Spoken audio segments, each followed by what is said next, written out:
அனைவருக்கும் வணக்கம். நான் உங்கள் கேவி ஈஸ்வரி. இது அரசியல் வேட்டை.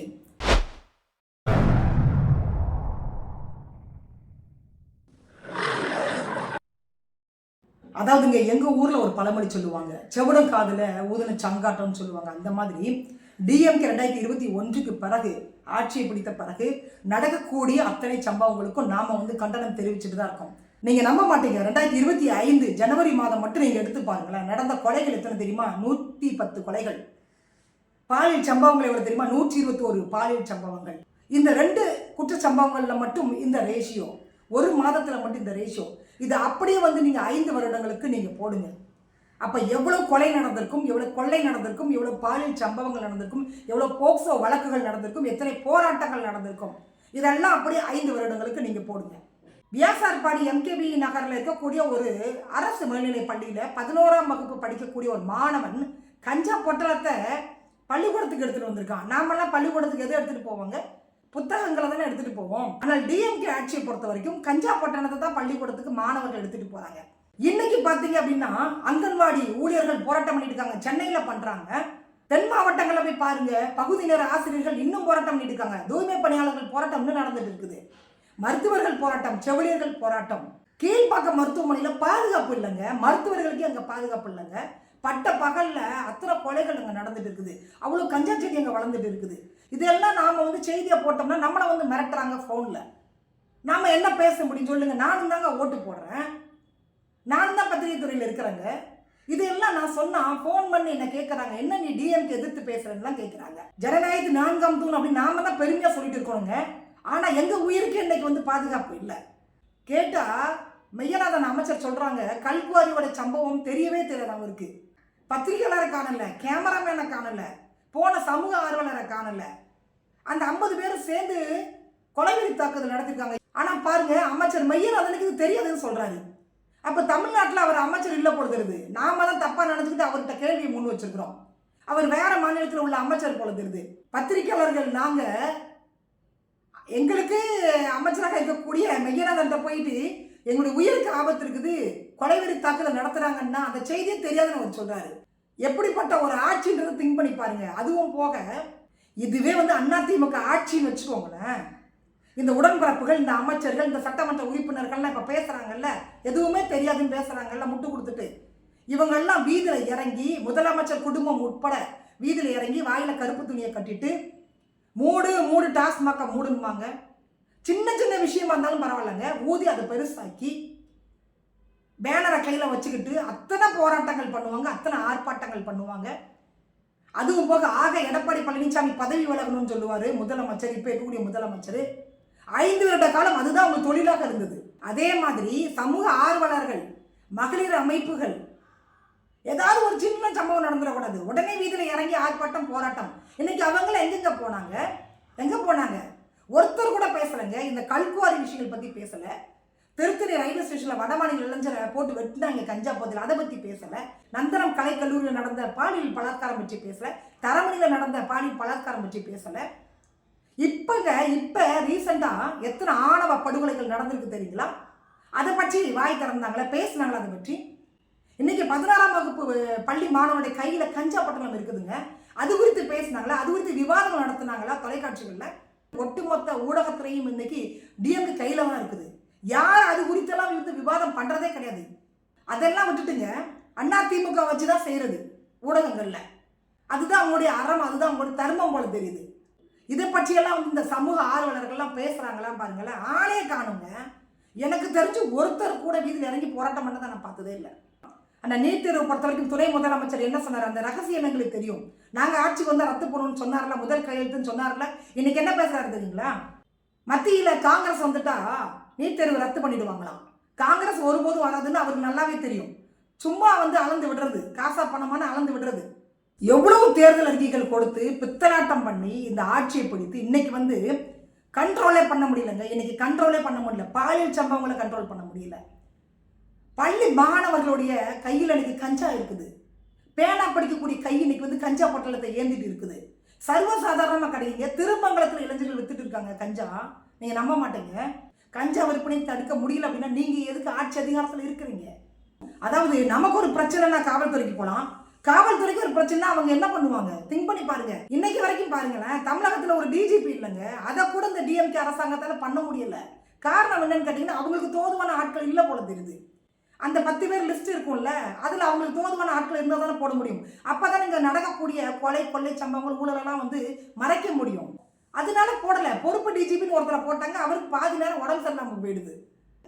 ஒரு தாலி செயின் போட்டுட்டு வெளியில் ரோட்டில் போக முடியல நம்மளால. கஞ்சா கடத்தல், கள்ளச்சாராயம், டாஸ்மாக்கு, இந்த மாதிரி ஒவ்வொரு துறையும் நீங்கள் எடுத்துக்கோங்களேன். அதில் நடந்த ஊழல் எடுத்துக்கோங்களேன். இப்படி டிஎம்கே ஆட்சி வந்த பிறகு 5 வருடங்களில் ஒரு நாளில் எவ்வளோ நடந்திருக்குது. அதை அப்படியே 1 இயருக்கு போடுங்க, அப்படியே 5 வருடத்துக்கு நீங்கள் போடுங்க.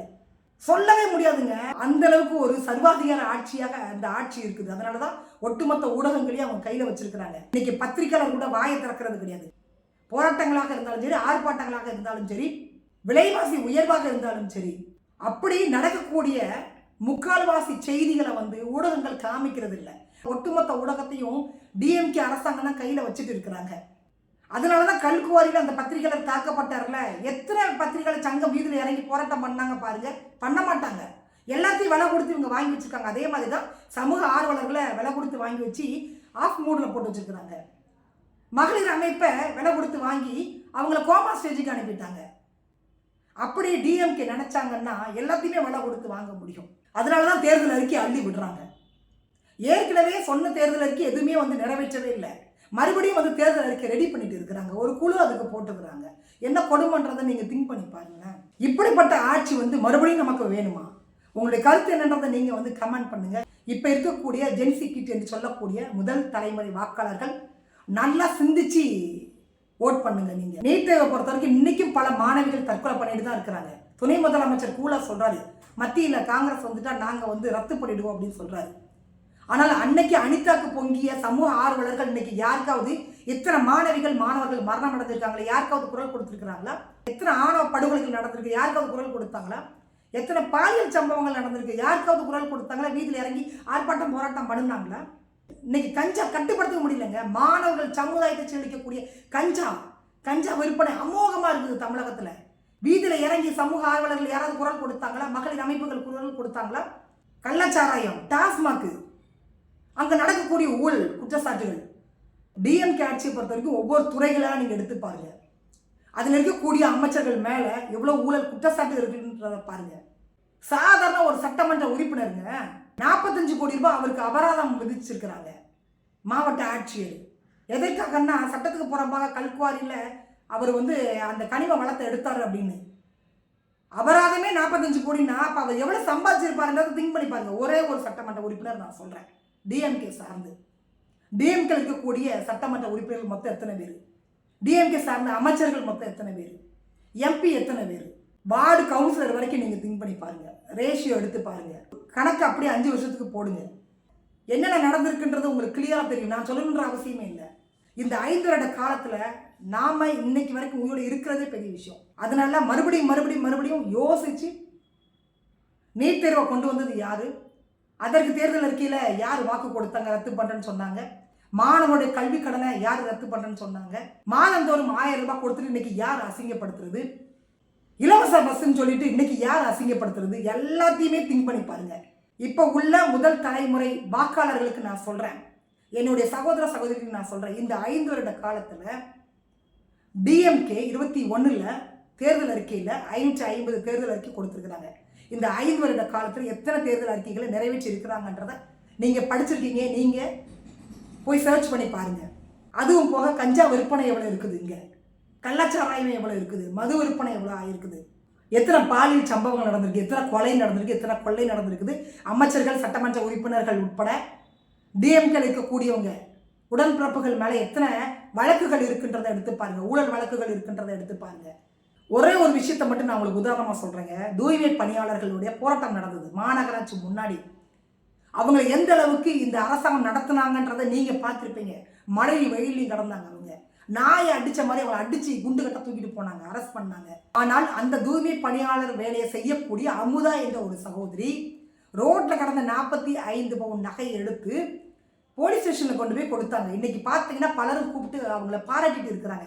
ஏன் முதலமைச்சர் கூப்பிட்டு 1 லட்சம் ரூபாய் கொடுத்தாருங்க. லலிதா ஜுவல்லரி ஓனர் கூப்பிட்டு அவங்களுக்கு அங்கீகாரம் பண்ணினாரு. சூப்பர் ஸ்டார் ரஜினிகாந்த் கூப்பிட்டு ஒரு செயின் கொடுத்துருக்கிறாரு. எதுக்கு சொல்கிறேன் அப்படின்னா, ஒரு தூய்மை பணியாளருக்கு தெரியுது இது அடுத்த வீட்டு நகை, இது நமக்கு சொந்தம் இல்லை, நாம் உழைச்சி வாங்கினது கிடையாது, அதனால இது நம்ம எடுக்கக்கூடாது அப்படின்றது அவங்களுக்கு தெரியுது. ஆனால் பாருங்களேன், டிஎம்கே அமைச்சர்கள் மீது இருக்கக்கூடிய ஊழல் குற்றச்சாட்டுகளை எடுத்து பாருங்க ஒரு நிமிஷம். சட்டமன்ற உறுப்பினர்கள் மேலே இருக்கக்கூடிய கொலை வழக்கு, கொள்ளை வழக்குகள் எடுத்து பாருங்க ஒரு நிமிஷம். இதில் யார் வாழ தகுதியான ஆட்கள்ன்றதை நீங்கள் திங்க் பண்ணி பாருங்க. அந்த அமுதா தூய்மை பணியாளர் சகோதரியா இல்லை இவங்களா?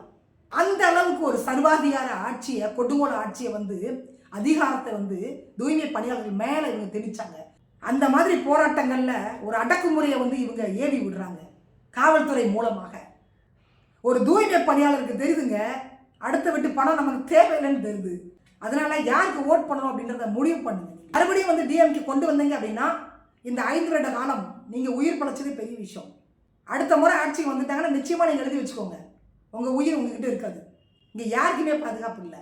அதுவும் போக 11ஆம் வகுப்பு படிக்கக்கூடிய மாணவன் கையில் கஞ்சா இருக்குதுன்னு நான் திங்க் பண்ணி பாருங்க. நீங்கள் டிஎம்கே ஆட்சி என்ன பண்ணுவாங்க தெரியுமா? அவனை கூப்பிட்டு பள்ளிக்கல்வித்துறையில் ஒரு அமைச்சர் பொறுப்பை கொடுத்துருவாங்க. கள்ளச்சாராயம் வித்தவன், கஞ்சா வித்தவன்லாம் நீங்கள் கல்வி தந்தையாக மாறிட்டான். என்ன பண்ண சொல்கிறீங்க? நம்மளுடைய போதாத காலம், நாம் அந்த தமிழகத்தில் பிறந்து இதெல்லாம் நம்ம பார்க்க வேண்டியது இருக்குது. ஸோ மீண்டும் சந்திக்கலாம். நன்றி, வணக்கம்.